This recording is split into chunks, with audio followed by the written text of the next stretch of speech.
Johnny Carson, the undisputed king of late night, captivated audiences for 30 years as the host of The Tonight Show. Known for his effortless charm and smooth rapport with guests, Carson had a way of making everyone feel at ease. But even the legendary Carson had moments where his patience was tested. Behind that winning smile and sharp wit was a man who didn't always get along with everyone.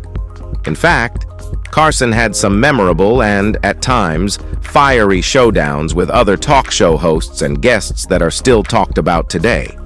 Why? Well, let's say, just like with any great rivalry, sparks fly when egos clash, when boundaries were pushed, and when Johnny Carson felt like he was being challenged on his own turf. Before we dive into Carson's most memorable rivalries, let's take a look at the man behind the desk, the magic-loving Midwestern kid who would become America's late-night icon. What shaped Johnny Carson, and how did his personal life impact the sharp, sometimes cutting personality he displayed on air? Buckle up, because we're about to take a deep dive into the life and times of Johnny Carson. Johnny Carson's early life, from magic tricks to TV magic. Born in Corning, Iowa in 1925, Johnny Carson didn't start life under the Hollywood lights. His early years were spent far from the glitz and glamour of showbiz. Growing up in Nebraska, Carson's life took a turn when he discovered a passion for magic at the age of 12. That small mail-order magician's kit would spark a love for performing, something that would carry him through childhood and beyond. Carson began performing for family and friends, perfecting his sleight of hand and comic timing long before he ever stepped onto a television set. This early connection with audiences, even just in living rooms, gave him a taste of the spotlight. But Johnny wasn't always the outgoing personality you'd expect. In fact, he was naturally shy, and magic provided an outlet for him to express himself in ways he struggled to do in everyday life.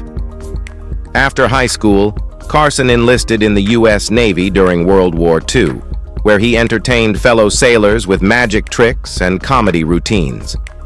Those years would give him more than just entertainment experience. They would build his confidence in front of an audience and show him that laughter could break through even the toughest moments.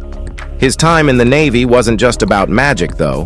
It taught him discipline, something he carried into his professional life later on. After the war, Carson pursued a degree in radio and speech at the University of Nebraska, where he honed his skills in front of a microphone. By the time he graduated, Carson was ready for bigger things. Television was on the horizon. Not like today, of course. Back then, television was like a tech that only rich people could afford. But for Carson, it was the medium that would bring him into living rooms around the country. Carson's marriages, a rocky road behind the fame. While Johnny Carson may have appeared to have it all, fame, fortune, and the adoration of millions, his personal life was far from picture perfect. Behind the scenes, Carson struggled with relationships, particularly his marriages. Over the years, Carson would marry 4 times, and each relationship came with its own set of challenges. Carson's first marriage was to Jody Wolcott in 1949. By all accounts, this was a turbulent relationship from the start. As Carson's career began to take off, the pressures of fame and the constant demands of show business took a toll on their marriage. He was frequently away, working long hours, and Wolcott often felt neglected. Both Carson and Wolcott had extramarital affairs, and after years of struggles, their marriage ended in divorce in 1963. But Carson didn't remain single for long. In the same year, he married Joanne Copeland. This relationship was even more volatile than the first. Copeland later described Carson as emotionally distant and even cruel during arguments. The marriage lasted until 1972, when Copeland filed for divorce, citing mental cruelty. She was awarded nearly $500,000 in the divorce settlement. Carson's third marriage, to Joanna Holland in 1972, followed a similar pattern. Their relationship started with high hopes, but soon deteriorated amid rumors of infidelity and personal conflict. This divorce was even more costly, with Holland receiving a $20 million settlement, an astronomical sum at the time. Finally, in 1987, Carson married Alexis Moss, an interior designer 26 years his junior. This fourth marriage, while not without its challenges, lasted until Carson's death in 2005. In many ways, Moss seemed to bring a measure of stability to Carson's later years, but the scars from his previous marriages were ever present. Despite his charm on camera, Carson struggled to connect with those closest to him. His professional success couldn't mask the difficulties he faced in his personal life, a theme that would occasionally spill over into his public interactions. It's like the saying goes, "You can't have it all," and for Johnny Carson, his romantic relationships proved to be his Achilles heel. It's a sobering reminder that even what we call elite class folks face the same trials and tribulations, just like a person living paycheck to paycheck. Well, it's going to be a bit deep, but this is the story of Carson. All right, now, let's get to the part where things get really interesting. For all his charm and professionalism, Johnny Carson had moments when tensions with fellow talk show hosts boiled over. From personal betrayals to professional rivalries, Carson's relationships with his peers were anything but smooth sailing. Let's take a closer look at Johnny Carson's most memorable showdowns with talk show rivals. 1. The Joan Rivers fallout, from protege to betrayal. One of the most well-known feuds in late-night history involves Johnny Carson and Joan Rivers. Rivers wasn't just any guest. She was practically a fixture on The Tonight Show. As a comedian, Rivers was sharp, fearless, and funny, quickly becoming a favorite of Carson's. He championed her career and even made her the permanent guest host for The Tonight Show, a massive honor and a sign of Carson's trust. But things took a dramatic turn in 1986, when Rivers accepted an offer to host her own late-night show on Fox. The problem? She didn't give Carson a heads up. Rivers later recounted how she called Carson to break the news, expecting him to be supportive. Instead, Carson hung up on her. That was the last time they ever spoke. Rivers believed Carson saw her move as a betrayal. After all, he had given her a career platform, and in his eyes, she was now competing with him directly. Rivers tried to explain that it wasn't personal. It was simply the next step in her career. But Carson wasn't having it. For him, loyalty was paramount, and Rivers had crossed a line. Carson banned Rivers from The Tonight Show, and she wouldn't return for nearly 3 decades, long after Carson's passing. It was one of the most painful chapters in both their careers, a reminder that for all of Carson's joviality, he had a side that wasn't easily forgiving. So, what we learn from this feud is that even the closest relationships can be shattered by professional ambition. It's a cautionary tale, not just for those in show business, but for all of us as we navigate our own career paths. 2. David Letterman versus Jay Leno. The successor battle. Johnny Carson's impending retirement in the early 1990s set the stage for one of late-night television's most heated rivalries, David Letterman versus Jay Leno. Letterman, who had hosted Late Night with David Letterman right after Carson for years, was widely seen as Carson's natural successor. Letterman's irreverent style, quirky humor, and unpredictable segments felt like a continuation of the spirit Carson had fostered. But NBC had other plans. Instead of Letterman, the network chose Jay Leno to take over The Tonight Show.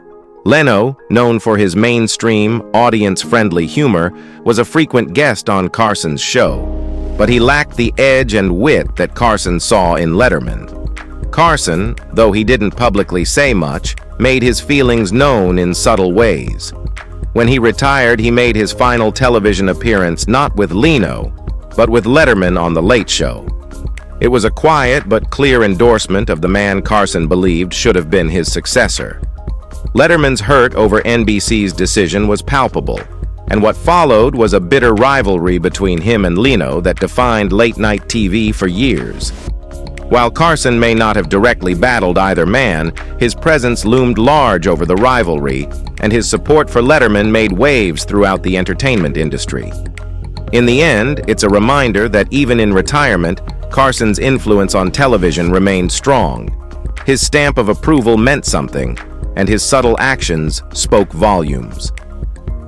3. The Arsenio Hall Challenge, a new kind of competition.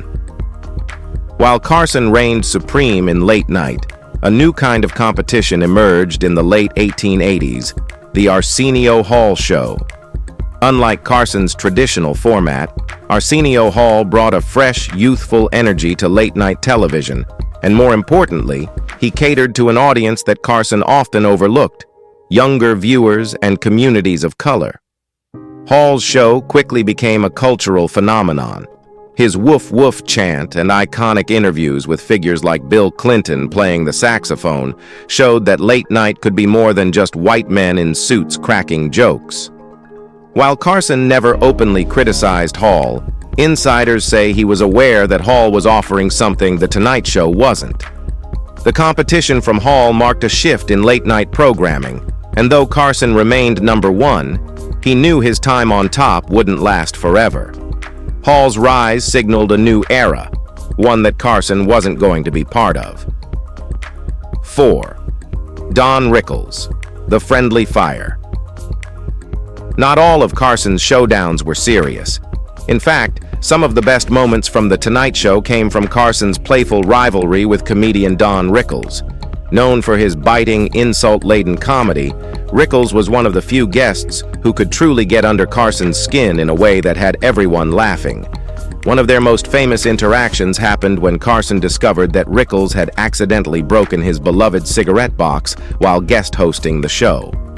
In a rare moment of unscripted television, Carson marched across the NBC studio lot, barged into the set of CPO Sharkey, Rickles' show, and confronted him on air. The moment was pure comedy gold, with Rickles squirming under Carson's mock interrogation. This playful back and forth was a hallmark of Carson and Rickles' relationship. While Rickles never posed a serious threat to Carson's throne, their interactions were some of the most entertaining moments in late-night history, showcasing Carson's quick wit and ability to turn even a potential feud into comedy. It was a testament to Carson's skills as a host and his ability to build rapport with even the most unexpected guests who could have easily become rivals. In the end, Carson showed that even in the midst of potential conflicts, humor and camaraderie can prevail. 5. Phil Donahue, the daytime threat. Carson wasn't just battling late-night hosts. He had competition from the daytime as well. Phil Donahue, known for his groundbreaking daytime talk show, brought a level of seriousness and social commentary that wasn't typical of Carson's lighter, entertainment-focused show. While Donahue didn't compete with Carson for the same time slot, his influence was undeniable. Donahue's style, focused on real-world issues, often controversial and deeply engaging, was something new in the talk show format. Carson, ever the professional, kept his distance publicly, but it was clear that the success of hosts like Donahue was changing the talk show landscape. The man. Behind the feuds.